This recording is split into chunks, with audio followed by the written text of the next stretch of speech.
Thank you for joining us for our next webinar in our series for 2025. Today's webinar is going to be about, are you prepared? The importance of having an incident response retainer. We're going to talk about cybersecurity risk. We're going to define an incident, talk about different ransomware types, define right and left of boom. And we're also going to talk about Entera's answer to helping companies be better prepared, which is our incident response retainer. As always, these webinars are meant to be interactive. So if you have any questions, please feel free to put them in the chat and we'll answer them dynamically. But let me first do a quick intro of our presenters. For those of you who may not know me, my name is Denise. I am the Chief Growth Officer at Entera. I oversee our sales and partnership efforts. Partnerships are very important in the incident response and ransomware space because emergency scenarios include so many different companies that are trying to assist the client in chaos. That includes insurance carriers, lawyers, forensics companies, threat negotiators, or recovery companies like Entera. So we make sure to put a lot of proactive effort into building that partner ecosystem. And today I'm joined by Mike Brunetti, who's our Director of Professional Services. Mike has built and now leads Entera's incident response practice. His experiences in the frontline working incidents has helped him shape not only the way that we conduct our incident response services, whether that's emergency or proactive, but also his experience has shaped our incident response retainer today that we're going to be presenting to you. He does a lot of these presentations giving advice to our clients on how to strengthen their preparation for impactful cybersecurity incidents. So very glad to be joined by Mike today. All right, so first things first, we like to start these webinars always with some numbers. Today we have a stat around what percentage of business leaders view cyber risk as a significant concern for their organization. The stat suggests 72%. Of course, it's kind of a difficult feeling to quantify, but we wanted to include it because Mike and I have seen this firsthand. I've been with Entera for 7 years. Mike's been here 15 years. And during this time, we've seen our clients become more and more mature in their understanding of cyber risk and the part that they play in their management of cyber risk. Hence, that understanding has turned into worry. So recognizing cyber risk as a significant concern is very important in actually taking action. Being worried is the first step that really kind of springs business leaders into talking about it, talking about what strategy is going to better prepare them. So 72% sat right with us as well. We're going to start by kind of defining a cybersecurity incident. Cybersecurity incidents can be big or small, right? It's an event that has an impact on an organization. And there's a lot of different ways a threat actor can get into an environment. And there's a lot of different reasons that they do this. Some of the ways that they get in, we kind of have a list here of all of the different security incidents. So some of the main ones we see on a regular basis, you hear all the time, are phishing. We're training people on bad emails to be on the lookout for, to be able to deploy malware. So there are always combinations of attacks that these threat actors do to gain access to an environment to do different things. In the ransomware world, typically you're going to see multiple versions of an incident, multiple types of an incident, multiple ways in, and things that they do to be able to gain access to an environment. It's never just one thing, it's multiple layers of failures typically when you see a major incident within an environment. So that would be a user clicks on a bad link within an email. Maybe the security team didn't have their credentials locked down properly, and that user had admin access to their machine. And they went in and installed something, which then gave the threat actor remote access to that box. From there, they normally steal credentials. From credentials, they get the keys to the kingdom and they get a privileged account. They laterally move until they harvest a domain admin credential. And typically after that, once they have that, they'll go and kind of survey the environment, figure out what's going on, delete backups, and then trigger their encryption. They'll also, as we'll talk about in a bit, exfil a bunch of data. So we'll talk about how double extortion works and all that. But as you can see, there's a lot of different ways that a threat actor will be in there and impact an environment. We're going to focus a little bit more on why these incidents are happening. So why are security incidents rampant? It really comes down to money. In the end, there is a lot of money going around with Bitcoin, with the different types of ways that people can send large amounts of money untraceable nowadays. There is a real reason to be these threat actors to be spending time to actually make substantial amounts of money. There's times where businesses have to make a decision.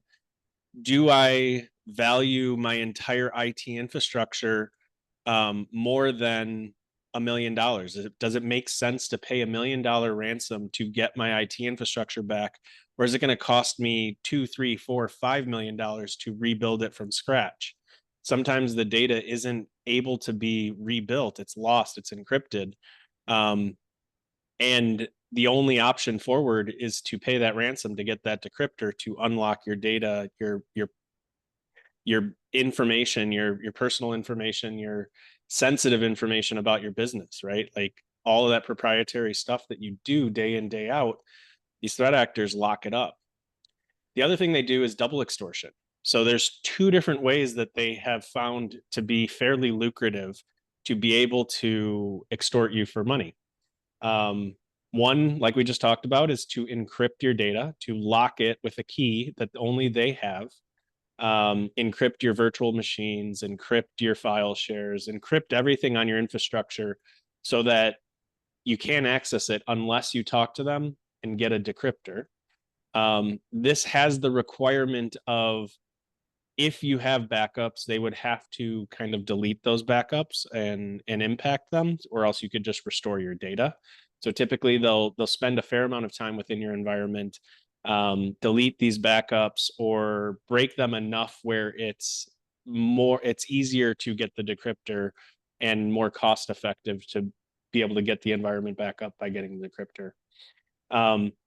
The other way that they extort you is they steal all your information. So they'll take your file share and exfiltrate it to a box.com or a SharePoint or AWS, any type of cloud accessible file sharing. They're just going to copy all of that data. Sometimes they'll throttle it. Sometimes a lot of people don't really monitor a lot of data exfil, and it kind of just goes under the radar to most IT teams. So they'll take a terabyte of your data and exfiltrate it. So they'll have an entire file tree of all your systems and all your important files, client information, proprietary information. If you have blueprints or patent type information, they steal all of that, and then they threaten you to say, we're going to release this data to the dark web and put it up to the highest bidder. Whoever wants to buy it can buy it, and they'll make money selling it, or they'll make money by you paying them to not release that information. So two different ways that they have the capability of getting money. And the thing that's happening right now, AI is everywhere right now. And ransomware as a service has really grown on the dark web side of things. There's the more mature groups that build all of the tools for somebody who wants to get into this. You can buy credentials on the dark web. You can buy access to client environments. You could buy VPN access. You can buy all these different things. And so there's this whole ecosystem on the dark web of selling different components of companies, domain admin credentials, VPN credentials, VDI credentials, all these different ways that people can get in there. The threat actors are doing it as well, and then selling those pieces and components And it's causing this new world of kind of amateur threat actors that old school, there was very defined groups. They worked together. They had a reputation that they cared about, and they kind of worked within some guidelines. They cared about their reputation because if we pay a ransom and the threat actor doesn't actually come through and give you the decryptor, the next time we run into this threat actor group, we're just going to tell the client, hey, we had a case that we were on. We paid that threat actor, but they didn't give you a decryptor. So you shouldn't pay them at all. So it was actually kind of honor among thieves type world, which is so strange to even think about. They even had support groups. Like if the decryptor didn't work, you could create a ticket with their support team to answer questions and fix their decryptor. So like they were doing this, and there was these, almost think of them as a business, these different groups that were doing ransomware. But nowadays, it's kind of, these lines are getting blurred, and there's a lot more people getting into it because, again, money. So the market is changing, the landscape is changing. How these threat actors are impacting organizations is different. It's ever evolving. And in the end, we're going to talk about a few different ways that we can prevent as well as be prepared for if this happens. So we'll talk about that in a bit. Some of the other reasons why these incidents are so rampant is ease of access, right? Remote work is really important these days. We all, I mean, Intera used to be 190 South LaSalle. We didn't allow anybody to work from home. COVID hit in 2020, and we went full remote after that. Our entire infrastructure had to change within a few. Technically, we were able to work remotely. We had everything cloud-based at that time. We didn't have to change our systems, but we had to change where everybody was physically located. A lot of companies weren't as prepared as we were during that time, and they had to completely scramble to allow VDI infrastructure, VPN infrastructure to be able to handle everybody working from their house. This implemented, and we saw a large spike during COVID and after COVID of incidents just based on remote access because IT teams had to quickly deploy a lot of these solutions. And in the end, it kind of came down to lack of security maturity. A lot of organizations just was focusing on keeping the business running during these times. And some businesses just don't prioritize this. So there's a lot of reasons why security incidents are, I wouldn't say exponentially growing. I would say linearly growing. Major ransomware cases, we've seen a steady increase or even flat, like they're just continuously happening. But in the end, the reason they're happening is money. It's crazy, but sometimes the best answer is to unfortunately pay these criminals. So let's jump into just a ransomware deep dive. So we talked about security incidents and the ways that these threat actors can get into your environment or how they impact your environment. What are the different ransomware types, right? We talked about the double extortion. There with ransomware, there's kind of two levels of ransomware, and it really changes the way that the restoration, the bulk of an incident when we're doing incident response, is typically going to be the restoring of the systems, the servers. And sometimes you have something called double encryption, where you have the hypervisor level. So if you guys don't know, our IT infrastructure kind of built off of very large physical servers running a lot of smaller VMs or even containers. These threat actors can get a little tricky where they encrypt the operating system as well as the hypervisor. So you could have double encryption. The other thing that we're seeing lately is a trend moving more towards hypervisor level encryption, because all they need to do is gain admin or root level access to a hypervisor and encrypt all the VMs that have the storage attached to that one host. So it's a little bit easier for them to do this nowadays. If you talked to me back in 2020 or 2021, we saw a lot of OS level encryption on organizations that didn't implement endpoint detection and response, EDR tools.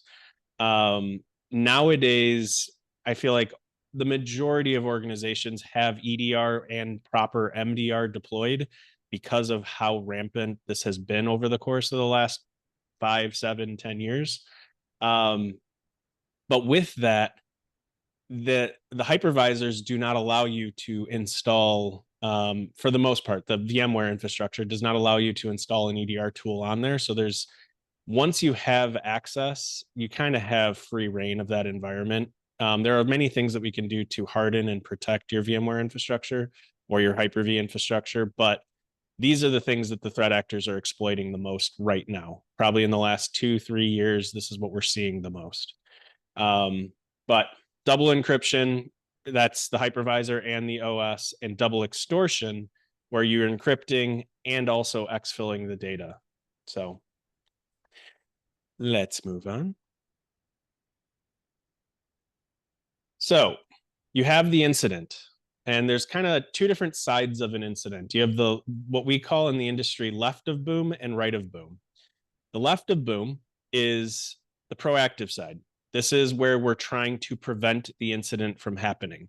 These are implementing different services, different tools, controls, leveraging a certain type of cybersecurity framework to kind of make sense of all the things that are out there. We'll get into kind of a deep dive of the controls and things that Intera recommends you do. And then there's the other side of it, kind of the place where my team, the professional services team, kind of lives and breathes, is the reactive side. And this is where, if an incident happens, if it's a large incident, ransomware, you're going to be talking to my team. If it's something smaller like phishing, or you need to quarantine a device gets compromised and you need to lock it down and quarantine it, that's going to be our cybersecurity services team.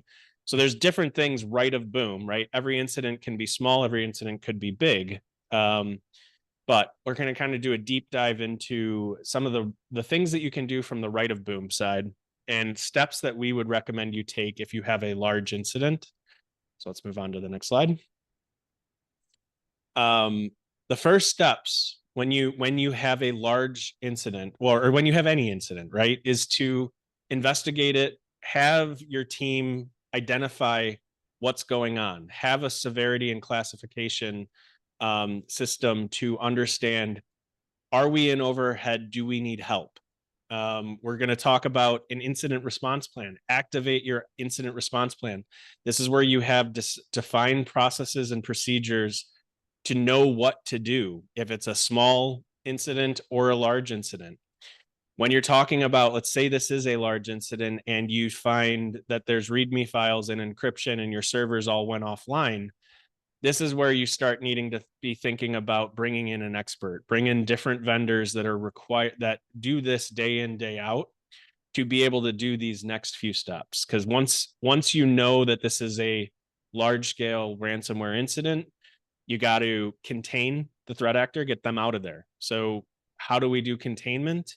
We turn off the internet. We stop inbound and outbound internet access to the environment. We deploy EDR tools, or we implement the highest protection modes of the EDR tools. Typically, most environments, you're not going to put the EDR tools into their highest level of protection, because you're going to get all those kind of false positive type things where you block it, which is actually blocking real applications. When there's a real live incident, we don't care. We're going to stop everything. We're going to put that in its highest mode. If you don't have EDR, we're going to deploy it for you and put it into that highest mode to contain that threat actor, to stop the malicious applications from running, and being able to provide them that remote access, be able to do their surveillance, to be able to get access to the things that they're doing, to exfil the data, right? Any of that stuff. So there's a lot that goes in there to containing, eradicate the threat. So understand what they did, how they did it, block those binaries. So the specific applications they used, we're going to put in policy to not allow those to run on any of our machines. And then the big thing, this is where Intera specializes, is rebuild and recover the entire business that has been impacted. So this is working through auditing the infrastructure, auditing the users and accounts, building a priority list of servers to restore and what order to restore those in. We always start with core infrastructure, the things that are needed to run the critical applications and business functions. So your core infrastructure is going to be your hypervisor, your Active Directory, DNS, DHCP, kind of these main things, your storage, your backups, your network, get that going. And then your critical revenue generating or business impacting functions, your tier one systems, as we call it, get those to be brought back online as fast as humanly possible. We try to get core infrastructure going within the first 24, 48 hours and critical infrastructure right following that. So within a day or two, we're trying to get things back up while also doing it securely. You don't want to just bring things back up without containing or eradicating the threat, because what they'll do is just re-encrypt you. If they see you coming in and doing things, once you restore everything, they'll come back in if you haven't got them out of there, and they'll just re-encrypt the infrastructure. And they do keep an eye on everything that's going on, waiting for you to either contact them through the dark web and chat with them to negotiate the ransom, or they're just going to keep on devastating your business until you pay them, or they're just going to leak everything, or just continue to make your life a living hell. Like these are criminals, right? It's not great. So right of boom, if it's ransomware, there's a few things that we want you to do. We can help you along the way. We'll talk about some of the services that we offer there. And then I'm going to hand it over to Denise to talk about left of boom here. Thank you, Mike. Yeah, it's always so interesting to hear the inner workings of these threat actors. And like you said, the reason it's important to work with experts like Intera, and there's many, many partners, fantastic partners that we work with, is that they know your move. That's why if you're not being thoughtful about the way you approach recovery, that's when you have those scenarios of re-encryption or them taking advantage of mistakes that you make. So that's why we really put in the effort to stay up to date with the different ways they're evolving. We evolve as well and learn from our mistakes too. But with that, left of boom. So as Mike defined, left of boom efforts are basically proactively reducing the likelihood of an incident rather than focusing on your preparedness for an incident. How you reduce the likelihood of an incident, of course, is by strengthening your security posture. The stack graphic, you may have seen it if you have been to other presentations Intera has put on, but the stack graphic is a diagram that we put together to visualize the many different tools, projects, actions organizations can take to make their strategy stronger and their posture more secure. We truly believe that there's so much going on out there, and new tools and new technologies are always coming out and innovating. There's many, many different things that you can do that help the overall structure, if you will. So we thought a visual that kind of orders them almost like a building. How do you put in that foundation? How do you build on that? How do you prioritize many different great things that you could do, but what's the right order to approach them? So this is truly made by the most senior engineers at Intera. And of course, a lot of that is based on experience and opinion. But what I will say about the diagram is that it gives you an idea of the kind of services that providers like Intera can help you with to strengthen your readiness efforts. And also, if you look at this and you can map yourself a little bit, of course, it's not an exact science, but it can give you a high level overview of your overall readiness. I always like to say, whoever joins these webinars or is asking questions or materials from Intera and trying to learn from incident response experience that we have is already many, many steps ahead just by asking those questions. So that's always a great start. And it's also important to note that there are a few things on this diagram like assessments or IR retainer and planning, things that we talked about that also help that right of boom readiness. So it's really about security efforts that bridge that proactive strengthening with the actual minimizing of the impact of that boom. But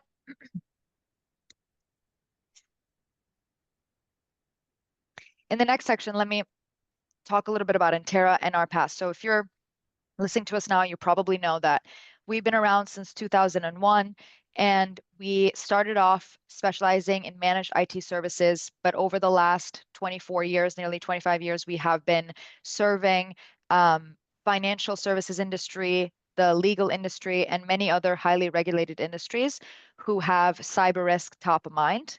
We provide managed IT services as well as managed security services for those companies. But since 2020, as Mike touched on, we have established that incident response practice helping organizations recover from emergency incidents. And I always like to put forth in the next slide, you'll see what we're learning from that incident, from the incident work that we're doing.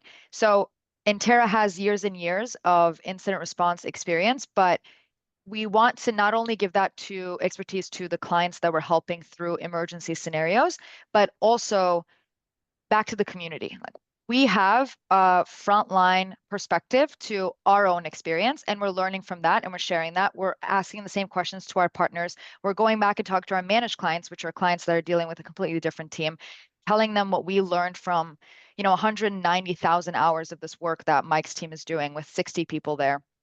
So in the next slide, you'll see this pie chart. If you've been to our other presentations, you actually may have seen this pie chart before. It's a diagram we update pretty much every year based on the specific incidents that Mike's team is working on. So this is just based on Intera's data. As you can see, the pie chart is very colorful with at least 15 industries listed, and then you have that kind of blue color up top around for other.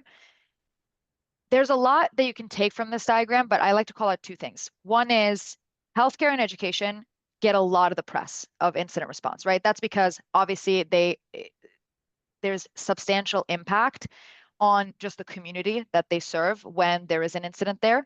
But it's important to note that they're not necessarily a much larger slice than the rest of the pie. Yeah, they're a little bit larger, but the pie remains very colorful. So based on our experience and what we're hearing in the ecosystem is that while certain underfunded industries or industries where impact might be more publicly visible, all the industries are getting hit. No industry is safe. Any industry that's using technology is open and has cyber risk that they need to be thoughtful about. So that's not meant to scare, but I think it's important that we all realize our part in it and look to learn from the past. Like, let's say this is 2023, 2024, what we can learn from the last few years to continue to evolve our own cyber posture. I also want to mention that even though we're shortly going to talk about our incident response retainer, Intera's incident response team is ready for rapid response in case of an urgent security incident to help all of you. We have 60 people on Mike Brunetti's team that are focused entirely on this. We have a 15-minute SLA for emergency response when you reach out to us. That's 24/7, 365, holidays, middle of the night. We're here to help you. We have a dedicated PMO practice that allows us to work through multiple work streams, large incidents. If you need on-site assistance, we have staff across the country to help you, as well as global offices if you need us. So please reach out to us. I also think it's important to mention, we talked about the importance of partnerships in the beginning. There's a lot of different companies that need to be involved if you are going through one of these horrible scenarios. And Intera has built strong partnerships with people we really trust that can deliver different sides of those services. So if you need a different type of service that is not necessarily Intera's focus, which is restoration, then we still have you covered. We're happy to connect you with people. We're happy to help you when you reach out to us at inbound@interacore.com. So even if you're not sure, I always say reach out, and best case scenario, you sigh a big sigh of relief and we go our separate ways, but we're always here to help. Okay, so that's reactive. Now let's talk a little bit about our incident response retainer. I like to mention that, we went to an event in March, I think it was. Mike also did a presentation there actually, and we were realizing how many more people, whether it's conversations they're having at events or during their own presentations, are talking about how every company should have an incident response retainer in place. Many of our partners have incident response offerings too. I think it's a great way to be prepared, and we want to talk about obviously our offering, but also why we think it's important to invest in a retainer at all. So Mike mentioned left of boom and right of boom. Our retainer is going to assist you with both left of boom and right of boom. How? First things first, you're going to put a certain amount of funds into the retainer.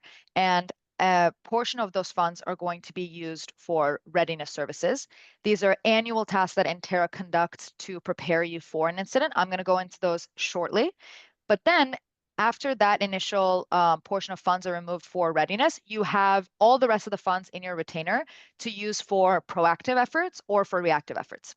Reactive efforts is exactly what you would imagine. You position Intera as your emergency incident response team, and we are working, whether it's incident response management or infrastructure recovery, workstation, servers, everything, or we're going to pull in partners to provide you forensic services, threat actor negotiation, and breach notifications, which can all be a part of the larger effort, and your funds can be used towards any of those reactive pieces throughout the year. But more proactively, on the left-hand side, you see a set of Intera services that are truly focused on cybersecurity posture strengthening that you can use your funds towards as well. I like to position the retainer as almost like these funds are two birds, one stone. We meet a lot of clients, especially in early sales conversations, that say, I know I have so much to get through, but I don't have the funds to do that. That's when I think a retainer is actually really applicable, because if you know you have 4 things you need to get done this year and you only have a limited budget, this is a great way to stretch that budget, because that same money you're putting towards the retainer can also be used for assessments. You see 3 of our assessments there: cybersecurity risk and maturity, ransomware readiness, as well as offensive security. That's a range of assessments ranging from a comprehensive high-level cybersecurity advice assessment that gives you a roadmap, or offensive security assessment, for example, is a very targeted, focused entirely on your identity management solution, identify vulnerabilities and patch them for you type of Active Directory focused assessment. So whatever it is that you need in that range, you can use your funds towards. Similarly, you'll see at the bottom 3 there, we have incident response planning and playbook services. Mike touched on this a little bit earlier, but it's very important to know what your action steps are going to be in the case of an incident. And this is effort to proactively define those steps. Since you have a retainer from Intera, you also get to put Intera as a puzzle piece into that and see exactly what actions you would take to engage us, and then what we would do in that scenario. And if you want to test that readiness, then we have tabletop exercises you can use your funds towards, whether that's an IT team focused tabletop exercise, really looking at your internal IT team and their ability to handle incidents and follow the incident response plan. Or you could also do a stakeholder tabletop exercise that's higher level, has different components of your organization like HR, finance, legal involved, and making sure that everyone understands their piece of the IR plan and can execute in the case of an emergency incident, because a lot of things are going to happen really fast. The more you practice, the more you're ready. So we always suggest an annual tabletop exercise, and add that to the list of things that people are becoming a lot more mature about. We see a lot of our clients asking proactively for us to conduct tabletop exercises. But that's really where your funds can be spent. The list is long. That money has a lot of uses. So in that next slide, I'm going to talk a little bit about our IR retainer levels. We have a total of 4, basic all the way up to premium. What is important to note is that basically you just have higher funds dedicated to each tier, but each tier includes that 15-minute response SLA, 24/7, 365. Each tier is going to include those annual readiness services I mentioned that I'm going to dive into later. With each tier, you're going to get a more discounted reactive recovery rate, which is Intera's restoration services. And with each tier, you always have quarterly checkpoints with Intera's incident response team. These quarterly checkpoints are for both the client and for Intera. From Intera's perspective, they're a chance for us to meet with you once a quarter to talk about how your business has evolved in the last quarter. Maybe you did an IT project that changed the infrastructure. Maybe we need to update our network diagrams. Maybe you had a small security incident that didn't need Intera to be engaged, but you want to tell us about it. Maybe you have new business goals like growth or an office move and things that you want to let us know about. Those are all great questions that we will ask, and we'll expect you to give us information on during a quarterly services review. But what that review is more so for is the client. Intera, obviously, you have the 60 people with Mike's leadership working incidents and that entire quarter, learning from the front line. It's an opportunity for us to feed that information to you directly, saying, hey, we're seeing XYZ exploited more. We're seeing this vulnerability is really critical and it actually is a potential risk in your specific environment. Let's talk about that a little bit. It's an opportunity for us to give you that advisory service during that checkpoint, make sure we're aligned and we both know how to act in the case of an incident. Also, for us to maybe talk about how to proactively use your funds if it's towards the end of the year or if you're trying to plan out where the funds are best used, we'll be able to use it as a road mapping strategy session.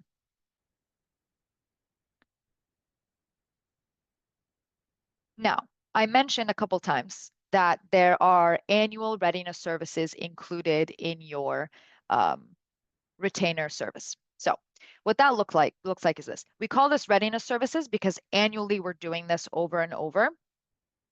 First thing we're going to do is we're going to train our team on your documentation. That includes detailed asset inventories, like I mentioned, network diagrams or BCDR runbooks or any sort of user list and things that we need to be aware of.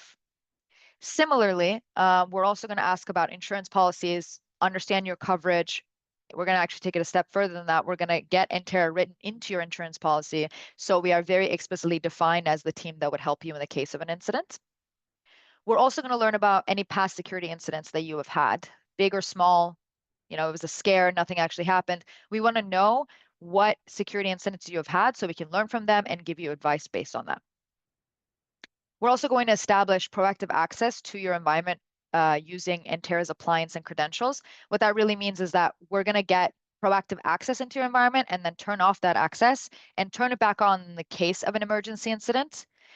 I think it's really important as we go through talking about what it means to have a retainer to, there's a jazzy sentence that we use that I truly think is very factual, which is that having a retainer cuts down the response first 48 hours of response. But how does it actually do that? How does it cut down the first 48 hours? There's three main ways. Number one is a company that knows you is better situated to help you. That's what we're doing by learning your documentation, your environment composition, your decision makers, and the processes you would follow in the case of an incident. The better we understand that, the quicker we'll be able to help you because we're not trying to understand you in those first 48 hours. Second is that piece of access that I just mentioned with our appliance and credentials. It's us getting this proactive access established and just putting it basically on hibernate so that we can reactivate it when it's necessary and we're not spending time trying to get that access during those first 48 hours. And of course, the last but also very important third step is I mentioned we'd be written into your insurance policy. As part of buying a retainer service, you're going through the red lines of contracts of what it means for Entera to provide emergency incident response services to you. We're getting acquainted with your insurance policy to make sure that all the work that we do would be covered by your insurance if it's relevant. So all of that is cutting down the time, the contract time that would be spent in those first 48 hours. To double down on this a little bit, Denise, too, inside that first 48 hours, we're saving that time and kind of shrinking it down to that. It's also multiple work streams and multiple people that we are cutting out having to do certain things and having that readily available to us for an incident. So what I mean by that is like one person is going to be dedicated to defining what systems are impacted and what is the priority to get those restored. One person is going to be working on getting us credentials to the environment, domain admin credentials, cloud access credentials, stuff like that. Another person is going to be helping us deploy a jump box. So you were cutting out 48 hours and then you have your legal redlining and reviewing that, right? Like you have multiple work streams and multiple people doing a substantial amount of work that we could all do proactively so that if the worst day happens, we are that much further ahead and you guys are that much further prepared to be able to respond to an actual incident. Exactly. And yeah, you are only one person. I mean, obviously you have a team that's helping you, but imagine that when in the case that this happens, first of all, it's a horrible day to begin with if you have one of these incidents, but there's going to be like 10 people, including 4 people from Brunetti's team, probably me, a lawyer, your boss. There's going to be a ton of people asking you a million questions. In doing these things proactively truly does cut down not only on the time, but how chaotic it will feel in the case of an incident. But yes, so that's to Mike's point. I also did see there's a question in the chat around the pricing we showed earlier. Is it annual or quarterly? That price is annual. Thank you for asking. All right, so I want to kind of round everything up, right? What did we talk about the benefits of having an IR retainer and the differentiators of Intera's IR retainer? Again, you're focused on cutting out that first 48 hours from many, many different angles and allowing those multiple pieces to be taken care of in order proactively, including contracts. And then you have that 15-minute response time, guaranteed access to that team of experts that can help you 24/7. You also have the privilege of getting all the aspects of incident management under a single vendor. I think, I keep going back to this point of how chaotic it feels because we've seen it firsthand. But one of the things that also feels chaotic is there's, 6, 7 different teams that are trying to help you and do their own responsibility under this. What Intera's retainer allows, because of the partnership ecosystem that we've invested in a lot, is we centralize everything under the roof of Intera, all that threat negotiator, forensics, any other pieces that are necessary for that specific incident type, we will incident manage for you. We will put the right teams in place that we trust, that we've worked with many, many times, and we'll make sure to have you funnel all your communication through Intera. And that allows for there to be such a more cohesive and easy to follow chaotic few days, unfortunately. Then we're going to lock in those reduced rates we talked about for that incident response assistance because you're proactively signing up for Intera service. There's an opportunity to meet legal and regulatory requirements around incident readiness. Do you know what to do in the case of an incident? Now you have an answer for that, which is that you have a retainer in place with an expert team ready to go. A similar answer also helps qualify for cybersecurity insurance. There's a lot of policy questions around what you're doing for readiness, and this is a very robust answer to be able to give. And lastly, you have those funds that are definitely reserved for reactive assistance if that's the strategy you want to follow, or you can choose to invest them in a selection of proactive cybersecurity services that help you prepare for incidents and strengthen your security posture, kind of extending your budget to cover 2 birds, 1 stone. And at any time. They're not Yes. reserved just for like the end of the retainer or anything like that. You can use them anytime throughout the process. That's a great point. Yeah, like some of our clients are signing on to retainers knowing that month 1 of the retainer, they want to get going on some initiatives, whether it's assessments or IR planning. Some of our clients are holding on to their funds, and in Q4 of a year, before the year's over, they'll say, okay, thank God, no incidents. Let's use these funds on the last quarter on some proactive initiatives. And we'll help you create whatever strategy makes sense for you. That's what those quarterly services reviews are for. And a lot of the times, if someone's coming to us for a tabletop exercise, we may say, buy the retainer for this amount, and you get the tabletop exercise and the onboarding and Exactly. readiness assessment stuff. Exactly. Everything that you do in cybersecurity is expensive. We recognize that. We understand that, anything in technology is an investment. So we want to find opportunities for you to get the most out of that money you're investing in your technology strategy, and the retainer is a huge opportunity for that.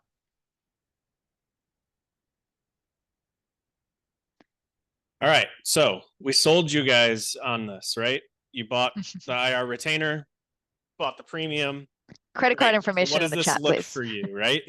What is the client experience? So let's go through kind of what that onboarding process is. Really what we end up doing is we have a kickoff meeting, kind of introduce you to the team, introduce to a couple of my strategic resources, my managers on my side. With that, we're going to work on getting initial access, that deploying a jump box, OVA, VHD, cloud environment, whatever you guys have, we'll get that deployed. We'll get our BombGuard agent installed on that, our tools in there. And from there, we want to validate the credentials that you provide to us. So we'll gain access. We'll run some scans on your Active Directory, some scans on your hypervisor, collect that information. After that, we do a kind of a deep dive workshop on what we ITIL standard CMDB. Really what the CMDB is a glorified Excel spreadsheet server list that has tier, order of restore, application mapping, RTO, RPO type definitions. This is so crucial to an actual recovery. This normally will take one of your most senior resources and most knowledgeable resource of your environment, pull them aside during an incident, and have them working on an Excel spreadsheet for the first day or two, just saying what are the real priorities of an environment. Which servers are the ones that we need to get up, which ones can be pushed along and down the path to be restored later. We do all that inside this onboarding, and it is um, enlightening when we ask people kind of in that kickoff, do you have an asset inventory? Can you map it to your business functions, and which servers are actually important to you? Um, you'd be surprised how many people cannot answer that or provide that information. And this is one of those big things that one of the most beneficial things to our incident response retainer onboarding is going through that workshop. The next piece is the cyber policy review. So your IR plan, understanding kind of who are the people in charge, your communications plans, your processes and procedures to enact when an incident happens. We'll go through that. We're going to build a one pager for you guys to say, here's what you do when you have an incident. Here's who you call. Here's the first steps to start working on from a containment standpoint, right? So it's going to be a little bit business, a little bit vendor management, a little bit technical of what to do. So get you that one pager, the call, like what do you do in the event of an actual major incident? Kind of that cheat sheet for that you kind of store on your desk just in case this happens. And the other thing that we'll look at is, have you had any other incidents? What are some of the noteworthy incidents within your environment? Have you had a business email compromise? Has you had machines that you've had to quarantine because they've had malware installed? Have you had a ransomware, right? Is this not your first time going through this, right? We want to know what your team has done. We want to know the pitfalls that you've had, so that we can make sure we're aware of them and make sure we don't go down the same path if you had issues that way. And then the last piece is scheduling the QSRs. So we'll schedule all 4 QSRs out at the beginning of the project. We'll try to even do that in the kickoff, to have those meetings. And then once a quarter, we will meet with you and we're going to go over changes to your environment. We're going to go into that CMDB, have you guys repopulate anything that you've added, anything that's been decommissioned. Try to just stay up to speed with what happened with you. We're going to ask, do you want to use the credits for anything at that time? You'll have your account manager included in that QSR, there to help if you want to leverage the funds for something. So we try to make it as seamless as possible for you. Get up to speed, cut out that first 48 hours, and really just make sure that we're there for you as a partner and help you guys out if anything comes up.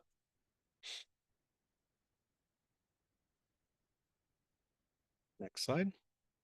So, will it be a spark or a boom? So we talk about this, right? The more proactive, the more secure you are, you're gonna have security incidents. It's gonna happen. Everyone's gonna have incidents. It's a matter of how well do you protect yourself, and if you implement some of that fundamental security solutions, most of the time you will not have the boom. You won't have the business down event.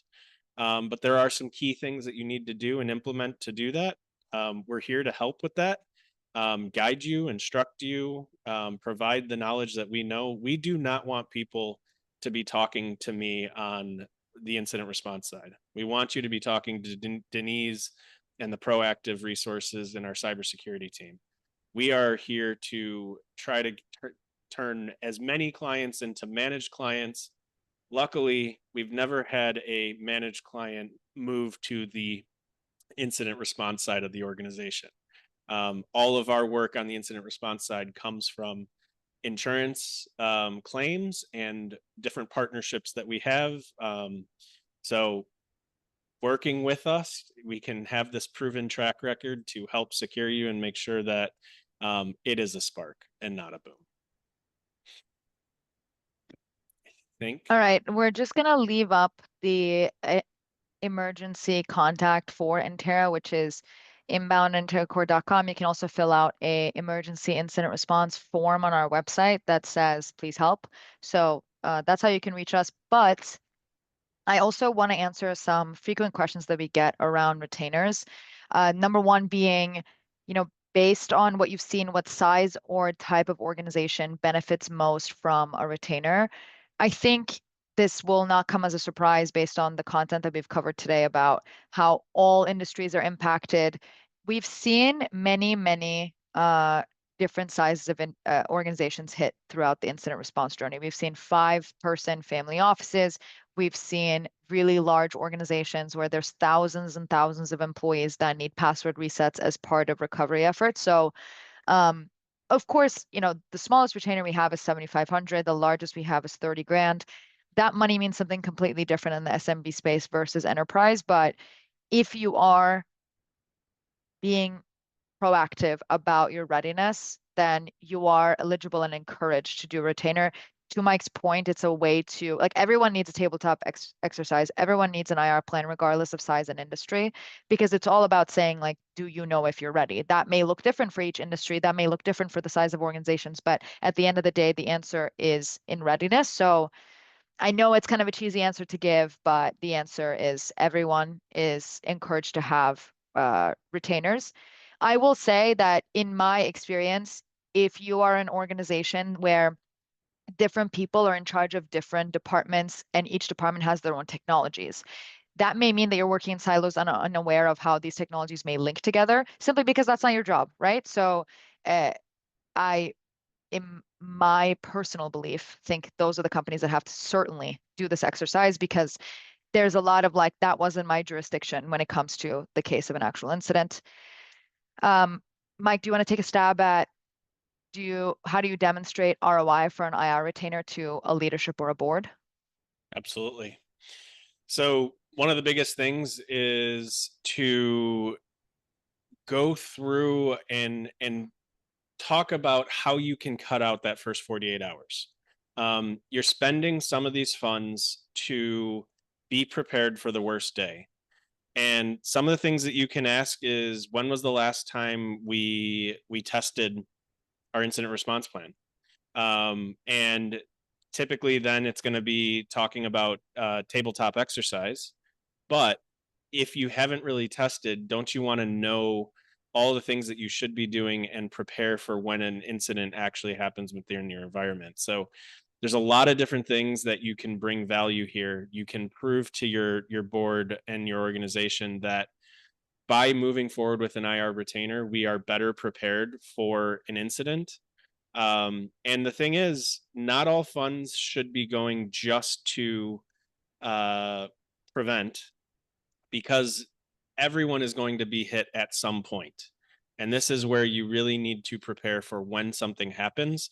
And there's not a lot of budget that goes to that right of boom.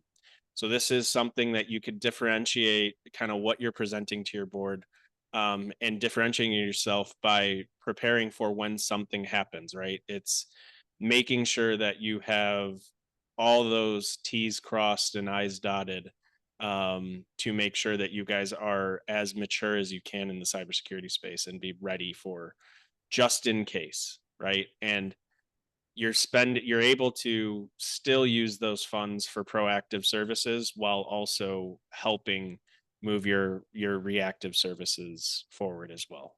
So And if you ever need assistance in convincing a stakeholder or leadership or board, then we're always happy to have those conversations as well. Like, if our experience in that front line is impactful, if we can share data that might help support your argument, then please know that you can use us as a resource as well. Amazing. Thank you so much for joining. Thank you, Mike, for going through all that amazing information. That's, you know, our intent is never to make anyone scared, but you can only avoid being scared if you're prepared, right? So the first step of that is understanding what's happening out there. So thank you, Mike, for sharing everything. yeah, thank you, Denise, and thank everyone for listening to us. And if you guys have any questions, please feel free to reach out to Denise and the sales team. Um, we're here to help you guys. See you at the next one. Bye.